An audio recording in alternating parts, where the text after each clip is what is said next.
વડોદરાથી આંકડાના જુગારના 25,000 રૂપિયા લઈ વાપી આપવા જતા સુરતના 2 ઇસમોને ભરૂચ એલસીબીની ટીમે મુલત ટોલનાકા નજીકથી ઝડપી પાડ્યા હતા.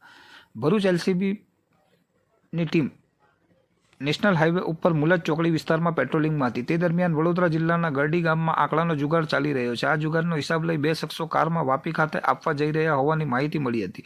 પોલીસે મુલત ટોલનાકા પાસે વોચ ગોઠવી હતી. દરમિયાન કાર આવતા તેને રોકી કાર ચાલકની પૂછપરછ કરતા તેમણે સુરતના મકસૂદ અબ્દુલ હમીદ શ્યામવાલા અને ગોપાલ કૃષ્ણ ગુપ્તા હોવાનું જણાવ્યું હતું. કારમાં તલાશી લેતા રોકડા ₹52,000 મળી આવ્યા હતા. મોબાઈલ ચેક કરતા વોટ્સઅપ એપમાં રોજના આંકડાઓના જુગારના સાંકેતિક લખાણ સેન્ડ કરેલ જણાઈ આવ્યું હતું. બંનેએ પોતાના વાપી શાહરૂખ ખાતે આંકડાનો જુગાર રમાડતો હોવાની કબૂલાત કરી હતી. વડોદરાના પોરના જગદીશ તેમજ ગરાડીના જાકીર પાસેથી આંકડાના જુગારમાંથી મળેલ રૂપિયા મેળવી વાપી આપવા જતા હોવાની કબૂલાત કરી હતી. કાર સહિત પોલીસે 3,62,000નો મુદ્દામાલ જપ્ત કરી 3 અન્ય આરોપીને વોન્ટેડ જાહેર કર્યા હતા.